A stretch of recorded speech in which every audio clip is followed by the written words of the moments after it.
Stop peredaran rokok ilegal, polos, palsu, dan tanpa pita cukai.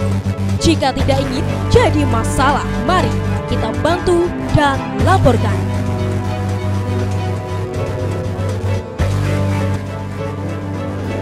Assalamualaikum dulur Nganjuk. Saya Slamet Basuki, Kepala Dinas Komunikasi dan Informatika. Piye kabare? Sudah bisa berhenti merokok belum? Jika belum dan terpaksa harus merokok, belilah rokok legal. Jangan beli rokok yang ilegal, yakni rokok tanpa pita cukai atau rokok yang pita cukainya bekas atau pita cukainya berbeda atau pita cukainya palsu. Dengan membeli rokok legal, berarti dulur Nganjuk membantu keuangan negara untuk melaksanakan pembangunan dan layanan pendidikan, layanan kesehatan, infrastruktur, ekonomi, sosial, dan sebagainya. Ayo, bareng-bareng laporkan peredaran rokok ilegal. Gempur rokok ilegal. Laporkan di sini. Assalamualaikum warahmatullahi wabarakatuh.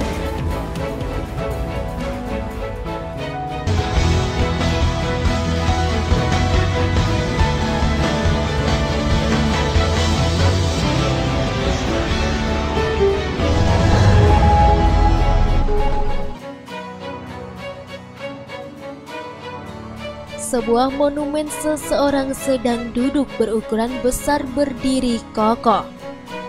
Monumen ini dibuat untuk mengenang perjuangan Dr. Sutomo yang dikenal sebagai pahlawan nasional Indonesia, sekaligus salah satu pendiri organisasi modern pertama di Indonesia bernama Budi Utomo. Di lokasi inilah di Desa Ngepeh, Kecamatan Loceret, Kabupaten Nganjuk, Jawa Timur, Dr. Sutomo dilahirkan pada tanggal 30 Juli 1888 dari pasangan Raden Suwaji dan Ayu Sudarmi. Tepat di belakang monumen Dr. Sutomo terdapat sebuah joglo untuk kegiatan dan pertemuan yang dahulunya di atas tanah tersebut merupakan rumah tempat Dr. Sutomo dilahirkan. Saat masih kecil, Dr. Sutomo diasuh oleh kakek dan neneknya hingga berusia 7 tahun.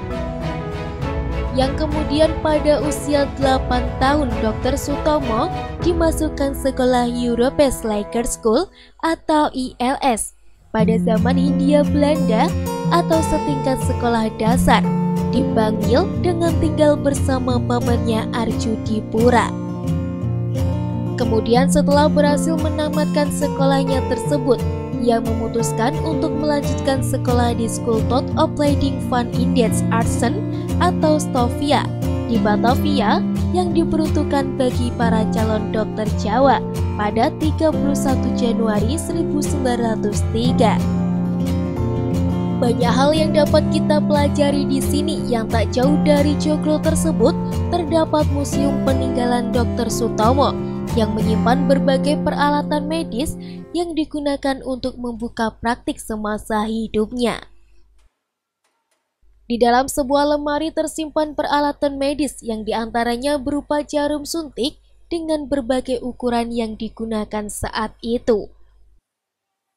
Selain itu juga terdapat ranjang pasien terbuat dari besi yang dibungkus kain putih, serta di dekatnya terdapat tiang penyangga untuk digunakan menggantungkan infus, lengkap dengan selangnya, yang hingga kini masih bisa kita saksikan.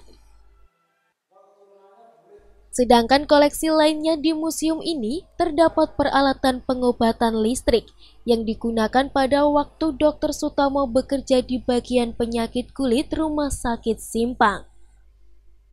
Di museum ini juga terdapat 2 buah mikroskop dan terdapat buku-buku berbahasa Belanda, Prancis, dan bahasa lainnya yang disimpan di dalam lemari karena memang kondisinya sudah tua.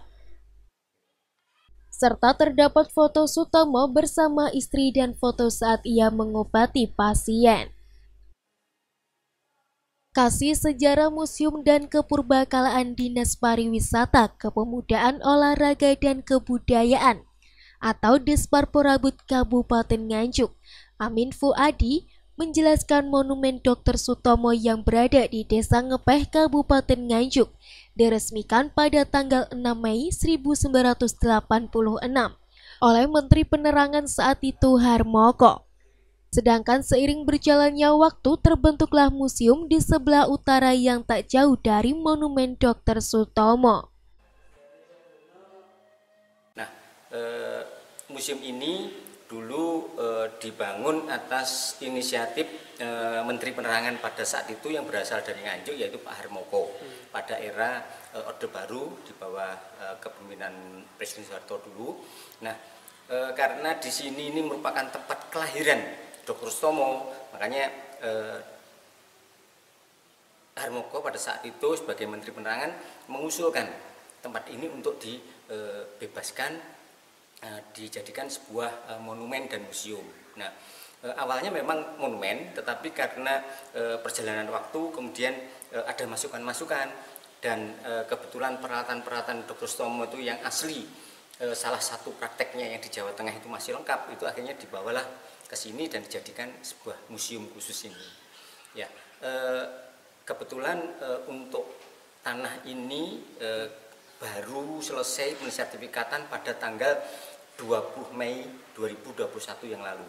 Jadi proses pensertifikatannya cukup panjang, ya. Jadi alhamdulillah pada saat saya menyadari ini harus segera disertifikatkan dan supaya museum ini nanti juga bisa dikelola dengan lebih baik, barangkali nanti kita bisa peroleh DAK dari pusat, ya, karena sifatnya spesifik itu kami mengupayakan untuk pensertifikatan ini sesegera mungkin, dan alhamdulillah juga kami dibantu oleh Pak Kajari pada saat itu, karena di sini adalah sebuah tinggalan cagar budaya, salah satu tinggalan cagar budaya. Jadi Pak Kajari sangat memfasilitasi kaitannya dengan pensertifikatan tanah-tanah cagar budaya yang belum legal status tanahnya.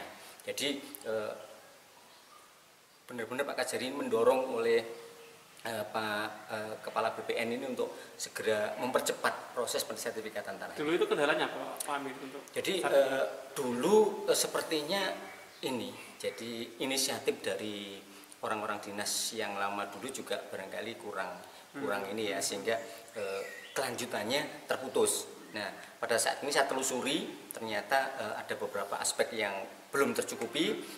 Kami kerjasama dengan via aset daerah. Nah, ternyata kami harus mempersiapkan ini. Akhirnya kami telusur dari bawah, ya, mulai dari bawah, mulai dari nol, kita susun ulang lagi proses pensertifikatan sejak awal.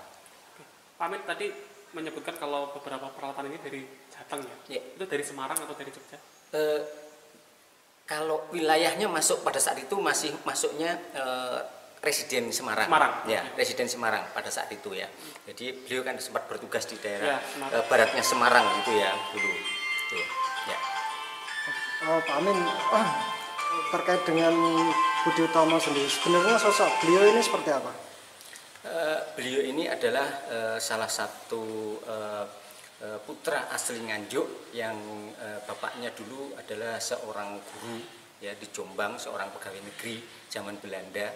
Jadi neneknya dulu adalah seorang istilahnya pejabat juga, ya, kakeknya pejabat juga di wilayah Nganjuk ini, dan pada saat mau kelahirannya ibunya itu dibawa suaminya itu ke Nganjuk ini untuk bisa melahirkan di tempat ini. Nah, kemudian akhirnya pada saat dilahirkan di rumah neneknya ini, ya, kakek neneknya ini, kemudian ari-arinya ditanam tepat di tempatnya monumen itu, yang sekarang dipakai monumen depan itu. Nah, itu tempat menanam ari-ari Dr. Sutomo. Nah, kemudian joglo depan ini adalah rumah, ya, bagian dari rumah kakek neneknya dulu. Nah, kemudian masa kecil Dr. Sutomo itu pada saat itu belum sekolah sampai umur 8 tahun, ya. Nah, karena tidak sekolah pada saat itu, otomatis kalau anak desa itu bandel, ya toh, main aja ya, main aja. Nah, kemudian pamannya, pada saat itu pamannya juga seorang dokter. Pada saat itu pulang, akhirnya dibawalah Sutomo kecil ini untuk bersekolah. Dipanggil. Dipanggil. Nah, akhirnya pendidikannya lancar, bagus, dan sampailah nanti ke jenjang yang lebih tinggi dan seterusnya. Dan ternyata beliau pada saat sekolah di Belanda itu menginisiasi pergerakan-pergerakan kaum muda pada saat itu, ya, termasuk dengan Douwe Steger, dengan Cipto Mangunkusumo, ya, Gunawan Wibisana. Nah, ini mereka membuat wadah kepemudaan, ya, pergerakan ini sehingga dapat menginisiasi nanti proses perjalanan kemerdekaan Indonesia. Dan pada saat pulang ke Indonesia, beliau mendirikan Budi Utomo itu. Untuk peralatan medis, koleksi museum didatangkan dari Jawa Tengah yang merupakan asli peninggalan Dr. Sutomo saat ia membuka salah satu praktiknya. Museum gratis untuk umum ini saat ini belum dibuka karena pandemi COVID-19 yang masih melanda. Namun oleh pihak pengelola, kondisi koleksi museum tetap diperhatikan dengan cara membersihkannya setiap hari agar terhindar dari kerusakan. Dari Nganjuk, Tim Liputan TV7 News.